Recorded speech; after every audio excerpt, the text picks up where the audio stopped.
एक सच्ची कथा है जो गीता प्रेस गोरखपुर के संपादक हुए आदरणीय श्री हनुमान प्रसाद पोद्दार जी। आपने नाम सुना होगा, कई सारी उन्होंने पुस्तक लिखी है। हनुमान प्रसाद पोद्दार जी ने एक सत्य घटना बताई अपने जीवन की।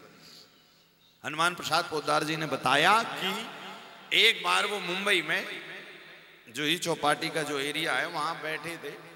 काफी पुरानी बात है, सन 85-90 की।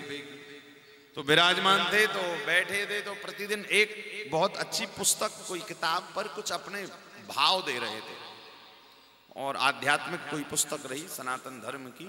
तो अब चूंकि हनुमान प्रसाद पोद्दार जी अपने आप में संत हैं, भक्त हैं, तो बैठे थे, तो भजन कर रहे थे। पुस्तक के बाद फिर हाथ में माला करने लगे। माला करें तो सामने आकर एक चेयर डली थी, उस पर कोई सफेद वस्त्र में आकर बैठ जाता। तो उन्होंने कहा शायद हमारी माला देखकर आया होगा। तो पहले दिन तो हो गया, दूसरे दिन आए, फिर से वो व्यक्ति आया, तीसरे दिन गए, फिर वो व्यक्ति आया, चौथे दिन उन्होंने पूछा कि भैया आप हैं कौन जो प्रतिदिन जब मैं बैठता हूं तभी आकर सामने बैठ जाते? तो सामने जो आकृति थी सफेद वस्त्र के अंदर, उन्होंने पूछा कि आप मुझे देख पा रहे? बोले हाँ बिल्कुल स्पष्ट देख पा रहे। तब उन्होंने कहा यदि आप हमें देख पा रहे हो इसका मतलब आप भजनानंदी हो, क्योंकि मैं कोई साधारण व्यक्ति नहीं हूं, साधारण जीव नहीं हूं, मैं एक प्रेत आत्मा हूं, किसी कारणवश अधोगति में भटक रहा हूं, किंतु आपके भजन के लिए मैं आता हूं ताकि मैं अपनी आत्मा का कल्याण करूं।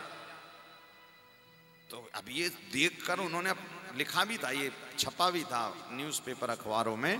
तो हनुमान प्रसाद पोद्दार जी ने कहा कि अच्छा तुम चाहते क्या? बोले बस कैसे भी यदि आपने मुझे देख लिया इसका मतलब ये पक्की बात है कि आपके द्वारा ही मेरा कल्याण होना और मेरे प्रेत योनि के कुछ दिन और बचे। तो हनुमान प्रसाद पोद्दार जी ने कहा ठीक है, अब बताओ क्या किया जा सकता है? बोले आपके, अच्छा वो जो था प्रेत वो हिंदू धर्म से नहीं था, वो था क्रिश्चियन, ईसाई। और उसने कहा कि हमारा जो धर्म है वो क्रिश्चियन है, ईसाई हम ये सब रीति रिवाज हमारे यहाँ माना नहीं जाता है, इसी कारण हमारे यहाँ पर ऐसे कई लोग भटक रहे हैं, किंतु पता नहीं शायद अब ये मेरी अंतिम जन्म होगा, अधोगति खत्म होने वाली होगी, इसी कारण आप जैसा साधु पुरुष मिल गए। हनुमान प्रसाद पोद्दार जी ने कहा ये तो सही बात है, क्या किया जाए?